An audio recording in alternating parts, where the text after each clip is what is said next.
Welcome to DD academy. CDP ਦੇ ਅੱਜ ਆਪਾਂ ਫੇਰ ਕੁਝ ਐਮਸੀਕਿਊਜ਼ ਨੂੰ ਡਿਸਕਸ ਕਰਾਂਗੇ ਜੋ ਤੁਹਾਡੇ ਪੀਐਸ ਟੈਟ ਤੇ ਸੀ ਟੈਟ ਦੇ ਲਈ ਇੰਪੋਰਟੈਂਟ ਰਹਿਣਗੇ ਤੇ ਤੁਹਾਡੇ ਲਈ ਬੈਨੀਫੀਸ਼ੀਅਲ ਰਹਿਣਗੇ, ਉਹਨਾਂ ਨੂੰ ਸਮਝਣਾ। ਠੀਕ ਹੈ ਜੀ, ਸਟਾਰਟ ਕਰਦੇ ਹਾਂ ਆਪਾਂ ਆਪਣੇ ਅੱਜ ਦੇ ਪਹਿਲੇ ਕੁਐਸਚਨ ਤੋਂ। ਫਰਸਟ ਕੁਐਸਚਨ ਹੈ ਜੀ, the teacher before concluding the lesson should. Question है अपना, the teacher before concluding the lesson should, यानी कि एक अध्यापक नूं पाठ नूं खत्म करन तो पहला की करना चाहिए। एक टीचर है जो क्लास के विच टीच कर रहा है तो उसका जो लैसन है कंप्लीट हो चुकी है, तो उस तो खत्म करन तो पहला उन्होंने की करना चाहिए। ऑप्शनस ने जी तुहाडे कोल, motivate the student for the next lesson, बच्चे नूं जो तुहाडा नैक्सट जो चैप्टर होएगा उहनूं उहदे लई प्रेरित करना चाहिए। Write down homework on the blackboard, blackboard के उपर होमवर्क लिख देना चाहिए। C check up whether the students have learn the lesson, ये जांच करनी चाहिए कि तुसी जो बच्चे नूं सिखा रहे सी कि बच्चे ने वो चीज़ नूं सीख लिया है। या फिर डी नरेट सम टिटबिट्स, भाव कि कुछ चुटकुले सुनाने चाहिए ने। ठीक है जी, क्वेश्चन है कि जदों तुसी लैसन कंप्लीट कर लैंदे हो, तुसी जो टीच करवाना चाह रहे हो बच्चे नूं, जो तुहाडा पाठक्रम है, पाठक्रम के अनुसार जो तुहाडा लैसन है उसनूं तुसी बच्चे नूं पढ़ा दिता है, तो उसके एंड ते खत्म करन तो पहला तुहानूं की करना चाहिए। ठीक है जी, तो खत्म करन तो पहला आपां नूं की करना चाहिए, तुसी जो लैसन बच्चे नूं कराया है तो रिस्पोंसिबिलिटी बनती है कि तुसी उहनूं चैक करो कि तुसी जो बच्चे नूं सिखाना चाह रहे सी, जो तुहाडा उद्देश्य सी सिखाना कि उसकी पूर्ति हो चुकी है। तुसी जो सिखाना चाह रहे सी कि बच्चे ने उस चीज़ नूं लर्न कर लिया है, तो यदा तुहाडा राइट आंसर बनेगा जी option number C, check up whether the students have learn the lesson. ये जांच कर लेनी चाहिए कि जो तुहाडा टीचर सी, जो तुहाडा उद्देश्य सी, जो तुसी लैसन बच्चे नूं पढ़ाना चाह रहे सी, सिखाना चाह रहे सी कि बच्चे ने वो चीज़ नूं सीख लिया है, तो इसकी राइट ऑप्शन बनेगी option number C.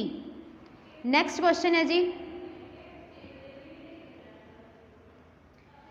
Students are demotivated to learn if they are, बच्चे की होंदे ने विद्यार्थी पढ़न लई प्रेरित नहीं होंदे जेकर ऑप्शनस ने अपने कोले एडिकुएट रेनफोर्स, भाव कि उन्हां दे की है पूरी तरीके नाल तुसीं समर्थन करदे हो, जदों समर्थन किया जाए। ऑप्शनस नैक्सट हैगी जी, प्रोवाइड रूटीन एक्टिविटीज़, तुसीं जो डेली एक्टिविटीज़ करवा रहे हो उही एक्टिविटीज़ नूं दोहरा रहे हो। Option number C, give attainable goals, यानी कि प्राप्ति योग उद्देश्य दिते जान। Option D, provide some immediate feedback, तुरंत प्राप्ति की आस की जाए। क्वेश्चन है कि एक बच्चा है पढ़न के लिए कदों प्रेरित नहीं होंदा। ठीक है जी, ये क्वेश्चन है अपना, बच्चा पढ़न लिए प्रेरित नहीं होएगा क्यों, जेकर तुसीं की है उसका पूरी तरीके नाल समर्थन करोगे कि तुहाडी ये ऑप्शन राइट बैठती है, या फिर बी तुहानूं दित्ती हुई है कि जो एक्टिविटीज़ तुसीं डेली करवा रहे हो, जो तुहाडा डेली का रूटीन है उसे नूं फॉलो कर रहे हो। या सी, गिव अटेनेबल गोल्स, भाव कि प्राप्ति योग उद्देश्य दिते जान। या D, provide some immediate feedback, तुरंत प्राप्ति की आस की जाए। तो तुहाडा इसका राइट आंसर बनेगा जी option number B, provide routine activities.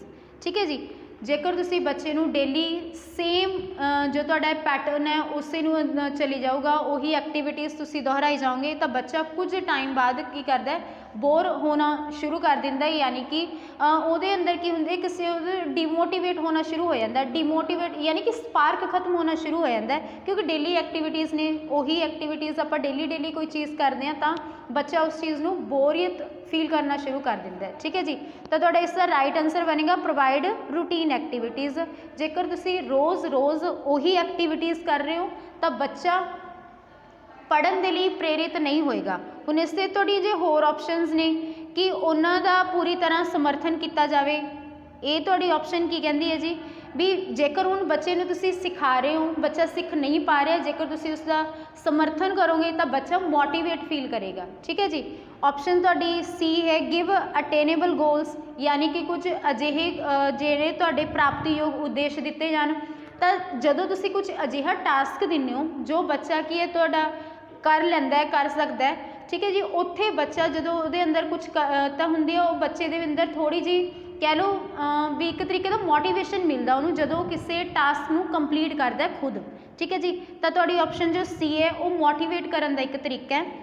Last है तुहाडा प्रोवाइड विद इमीडिएट फीडबैक, तुरंत प्राप्ति की आस की जाए, ये भी तुहाडा एक मोटिवेशन का जो तुहाडा की है एक तरीका है बच्चे नूं तुसीं किवें स्टडी दे लई जां कह लो टीचिंग दे लई बच्चे नूं लर्न करने के लिए तुसीं किस तरीके नाल प्रेरित कर सकते हो। तो इत्थे अपना क्वेश्चन सी डीमोटिवेट बच्चा कदों फील करता है जो सेम एक्टिविटी तुसीं बार बार दोहराने हो। तो इसका राइट आंसर बनेगा जी ऑप्शन नंबर बी।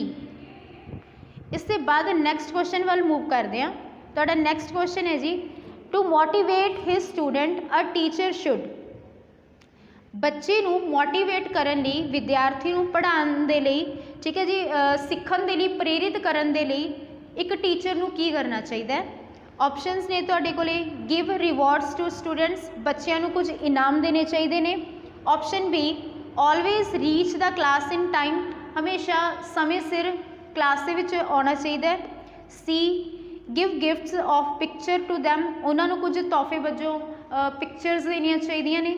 या फिर D make his teaching more effective, या फिर अपनी जो तुहाडी टीचिंग मैथड है तुहाडा जो पढ़ाउण दा तरीका है उसनूं होर प्रभावित बनाउणा चाहिए। ठीक है जी, तुसीं बच्चे नूं करना है मोटिवेट पढ़न दे लई, तां इस तुहाडी राइट आंसर बनेगा जी option number D make his teaching more effective. भाव बच्चा अगर सीख नहीं पा रहा तुसी बच्चे नूं मोटिवेट करना तो तुसी इस तरीके दी टीचिंग एड्स यूज़ करोगे, अपने टीचिंग मैथड्स नूं की करोगे उहदे विच चेंजिस करोगे ताकि बच्चे नूं तुसी पढ़ा सको। मेन मोटिव होएगा एक टीचर का मेन पर्पज़ हुंदा है कि बच्चे नूं लर्न करवाना, बच्चे नूं सिखाना। ठीक है जी, तो बच्चा अगर सीख नहीं रहा तो उत्थे टीचर की एक रिस्पोंसिबिलिटी बनती है कि वो अपने जो उन्होंने जो टीचिंग मैथड्स जो यूज़ कर रहे हैं उन्होंने अंदर चेंजिस लैके आउण, बच्चे दे यानी कि चाइल्ड ओरिएंटेड स्टडी होवे तुहाडी, तुसी बच्चे नूं पढ़ा रहे हो तो तुहाडा जो स्टडी मटीरियल कह लो या स्टडी जो तुहाडी स्ट्रैटेजीज होणगियां वो चाइल्ड ओरिएंटेड होने चाहिए, एक बच्चे नूं केंद्र विच रखते हुए होणियां चाहिए ने।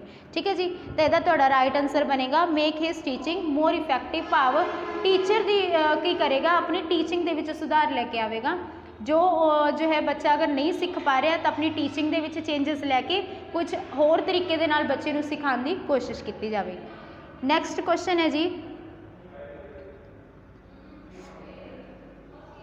During teaching you will ensure that all students, पढ़ाते समय तुहानूं यकीनी बनाना चाहिए कि सारे विद्यार्थी, ये क्वेश्चन है अपना जिसके ऑप्शनस ने तुहाडे कीप क्वाइट, सारे चुपचाप बैठन, B continue writing the lecture notes लिखना लगातार जारी रहे। Option C listen to you with respect, तुहानूं आदर दे नाल सुने। या फिर D interact with you in a friendly way, कि दोस्ताना ढंग दे नाल तुहाडे नाल की करे जी बिहेव करे। तो तुहाडे इसका राइट ऑप्शन बनेगी जी option number D interact with you in a friendly way. ठीक है जी, पढ़ाने समय की यकीनी बनाना चाहिए कि बच्चे चुपचाप बैठे रहन, ये हो गया। यानी कि तुहाडा की क्वेश्चन का मतलब की है कि जो तुसीं टीच कर रहे हो तो बच्चे का की होना चाहिए या बच्चे किस तरीके दे नाल बिहेव करते होने चाहिए ने। बच्चे चुपचाप बैठे रहन, ये तुहाडा राइट ऑप्शन नहीं बनेगा।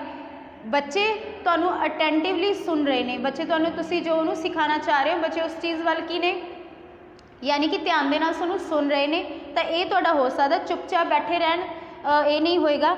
लैक्चर नोट्स लिखना लगातार जारी रहे, तुसी बोल रहे हो बच्चा राइट डाउन कर रहा है तो ये भी तुहाडा ऑप्शन नहीं आएगा। तुहानूं आदर नाल सुनन यानी कि रिस्पैक्टिव वे दे नाल तुहानूं सुनन।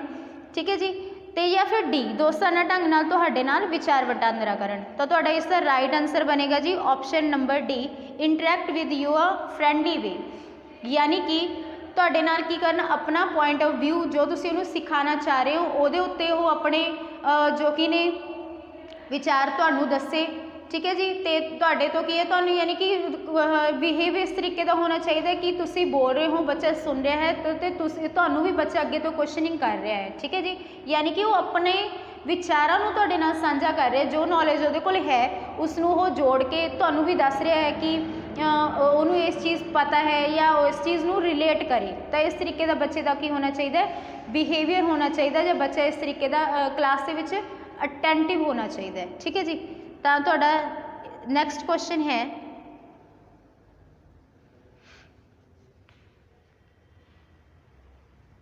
विच of the following is are the characteristics of learning, यानी कि प्रभावशाली जो ਤੁਹਾਡਾ क्वेश्चन है which of the following is are characteristics of learning, यानी कि जो सीखना है उसके ਤੁਹਾਡੇ विशेषतावां की ने। ये अपना क्वेश्चन है जी, सीखण दे ਤੁਹਾਡੇ ਜਾਂ ਕਿਹੜੇ ਕਿਹੜੇ ਕਿਹੜੇ ਤੱਤ ਨੇ। ऑप्शंस ने अपने कोले लर्निंग इज परपसफुल, यानी कि सीखना ਤੁਹਾਡਾ की होना चाहिए, उद्देश्यपूर्ण होना चाहिए। Option B learning is adjustment, यानी कि सीखना समायोजन होना चाहिए, समायोजन adjustment. Option C learning is grown, सीखण नाल विकास हुंदा है। या फिर डी ऑल ऑफ अबव। सारे ही तुहाडे की ने ऑप्शंस सही ने। क्वेश्चन है जी लर्निंग, लर्निंग दे तुहाडे किहड़े किहड़े तत्त ने, ठीक है। ऑप्शन ए कहती है तुहाडी लर्निंग इज अ परपसफुल, यानी कि तुहाडी जो सीखना है कोई उद्देश्यपूर्ण होना चाहिए, तुसी जो सीख रहे हो उहदे पिछे यानी कि कुछ उद्देश्यपूर्ण होना चाहिए सीखना। या फिर सीखना समायोजन adjustments, learning is a adjustment, ठीक है जी। सीखण दे नाल की होएगा विकास भी हुंदा है। तो तुहाडा इसका राइट आंसर बनेगा ऑप्शन नंबर डी, सीखना परपसफुल होना चाहिए, ठीक है जी, हुंदा है। तो एडजस्टमेंट्स भी करनियां पैंदियां सीखण दे लई, ठीक है जी। आपां नूं एफर्ट्स करने पैंदे ने, एक्सपीरियंसिस की लोड़ पैंदियां ने, ठीक है जी। तो सीखण दे नाल की होएगा अपना विकास भी हुंदा है। तो तुहाडे ये सारियां की ने जो ने सीखण दे तत्त ने। तो तुहाडे इसका राइट आंसर बनेगा ऑप्शन नंबर डी। इसके बाद नैक्सट क्वेश्चन है जी, टीचिंग इजेंशली इनवॉल्व्स, सीखण विच महत्वपूर्ण है, सीखण विच की महत्वपूर्ण है। ऑप्शंस ने the teacher, option B the pupil, या C the subject matter, D all of above. जदों सीखण वाली प्रक्रिया चल रही होंदी है तो उस वक्त की चीज़ की होंदी है, महत्वपूर्ण होंदी है। एक अध्यापक या फिर कह लो विद्यार्थी, थोड़ी थर्ड ऑप्शन है विषय समग्री, या फिर सारे ही। तो सीखण वेले की हुंदा जी, जदों जो होंदी है टीचिंग लर्निंग प्रोसैस चल रहा होंदा है तो तुहाडे जो ये तिन्ने ही ऑप्शंस ने ये सही बैठदियां ने, ठीक है जी। टीचर भी इंपॉर्टेंट फैक्टर है तुहाडा, स्टूडेंट्स भी इंपॉर्टेंट है, एंड तुसी पढ़ा की रहे हो यानी कि तुहाडा जो सब्जैक्ट मैटर है वो भी की होएगा तुहाडा इंपॉर्टेंट है। आपां ने जदों डिस्कस कीती सी तुहाडी ट्राईपोलर जो एजुकेशन सी उहदे विच तीन पोल्स सी एजुकेशन, फर्स्ट टीचर, सैकेंड सीगा तुहाडा जी जो करिकुलम तुसी जो पढ़ाना है, तो अपना एक हुंदा सी स्टूडेंट्स, ठीक है जी। तो तुहाडा यही है कि टीचिंग लर्निंग प्रोसैस दे विच ये तिन्ने चीज़ां की ने इंपॉर्टेंट रोल प्ले करते हैं। टीचर जो पढ़ा रहा है, विद्यार्थी जो जिसनों सिखाया जा रहा है यानी कि जिसकी लर्निंग प्रोसैस चल रहा है, तो उसके बाद तुसी बच्चे नूं की पढ़ा रहे हो, ठीक है जी, वो हो गया तुहाडा सब्जैक्ट मैटर। तो ये तिन्ने दी तिन्ने चीज़ां की ने एक टीचिंग लर्निंग प्रोसैस दे विच इंपॉर्टेंट रोल प्ले करते हैं। तो तुहाडा इसका राइट आंसर बनेगा ऑप्शन नंबर डी। इसके बाद नैक्सट क्वेश्चन है जी,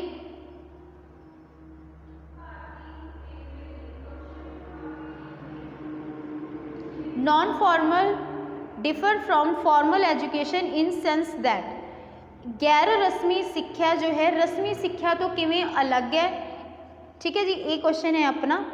ऑप्शंस ने it take place according to rigid time schedule, ये सख्त समा सारणी अनुसार होंदी है। या फिर B it take place outside the formal framework, यानी कि यह रस्मी ढांचे दे विच फिट नहीं होंदी। या फिर C it has well defined staff, इसका स्टाफ चंगा हुंदा है। या फिर डी नन ऑफ अबव, ठीक है जी। गल हो रही है तुहाडी नॉन फॉर्मल एजुकेशन की, कि जिहड़ी नॉन फॉर्मल एजुकेशन है वो एक फॉर्मल एजुकेशन तो किवें अलग है।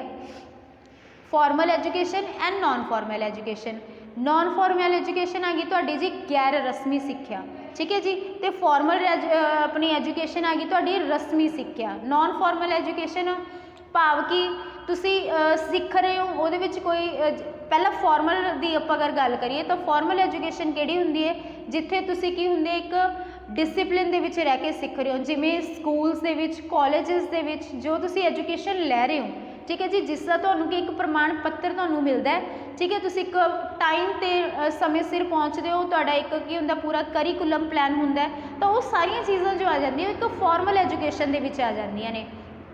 यानी कि फॉर्मल एजुकेशन रस्मी सिक्ख्या जिथे तुहाडा की होएगा, एक प्रॉपर शेड्यूल होएगा, तुहाडा प्रॉपर एक करिकुलम डिज़ाइन किया होएगा, एक टाइम पीरियड फिक्स होएगा। जिवें अपना एक साल एक क्लास दे विच अपना 1 साल लगता है, तो तुहाडी एक फॉर्मल एजुकेशन होएगी कि उहदे विच फिर तुहाडे एग्जाम्स होणगे, तुहानूं सर्टिफिकेट्स प्रोवाइड होणगे। तो सारा सिस्टम जो आ गया वो फॉर्मल एजुकेशन का आ गया। ठीक है जी।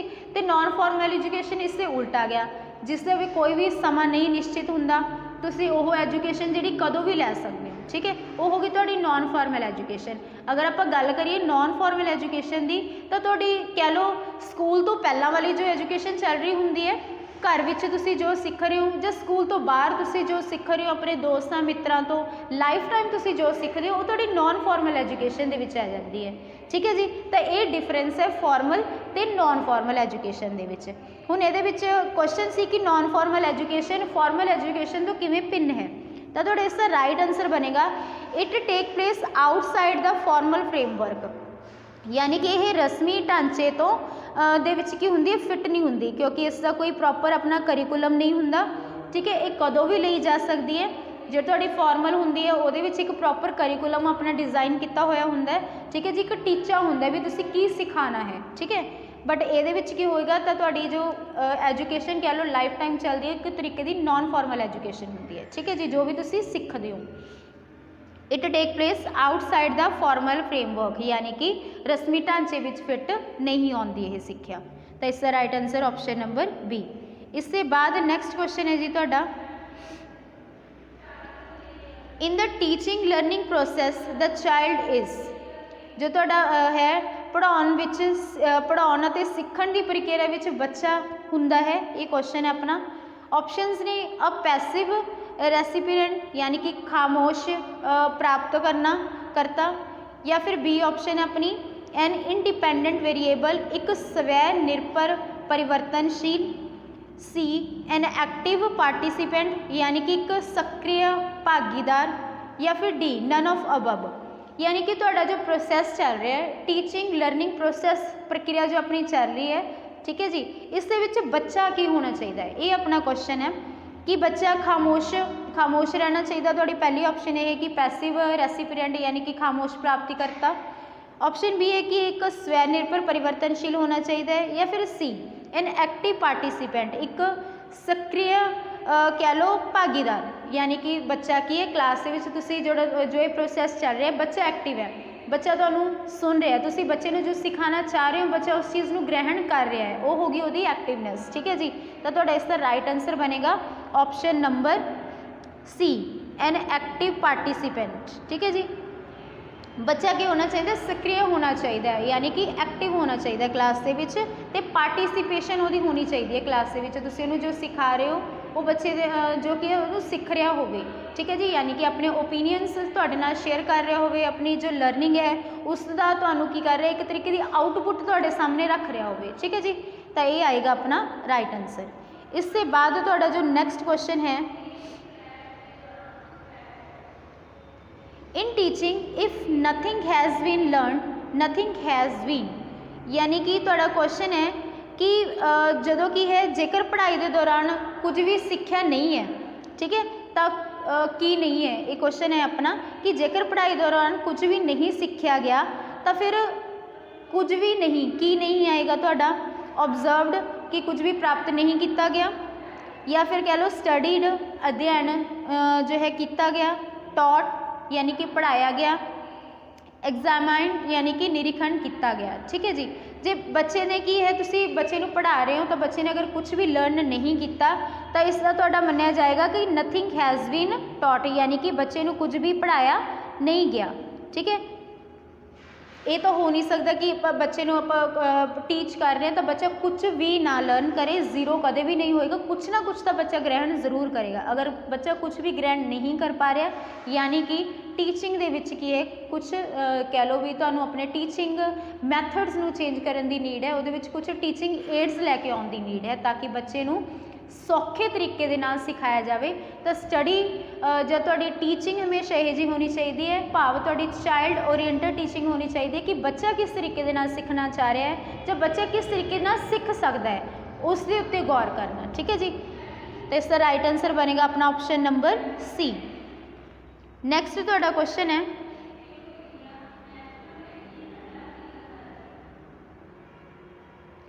in effective teaching the desired participation is by, ठीक है जी।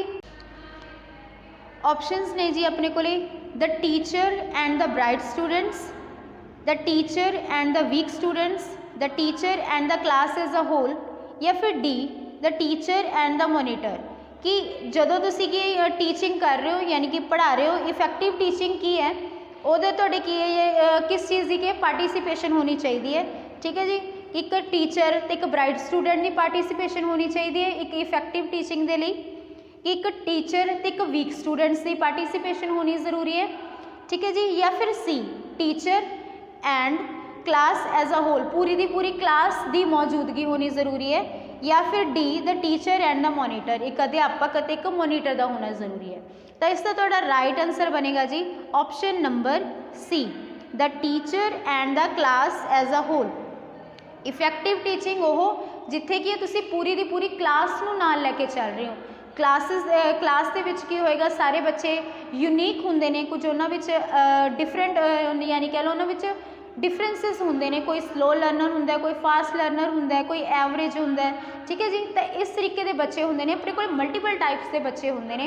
तो सारे बच्चों नूं तुसीं किस तरीके दे नाल कैरी करके नाल लैके चल रहे हो, उन्हां नूं भी जो स्लो लर्नर है उन्होंने भी सिखा पा रहे हो, जो थोड़ा फास्ट लर्नर है वो बच्चा भी सीख रहा है, ठीक है जी। यानी कि तुसीं पूरी क्लास नूं सिखा पा रहे हो, पूरी क्लास नूं नाल लैके चल पा रहे हो, तो वो होएगी तुहाडी इफेक्टिव टीचिंग, ठीक है जी। तो इसका राइट आंसर बनेगा the teacher and the class as a whole. यो टीचिंग तुहाडी इफेक्टिव है जिहदे विच टीचर अते पूरी दी पूरी क्लास पार्टिसिपेट करे, ठीक है जी।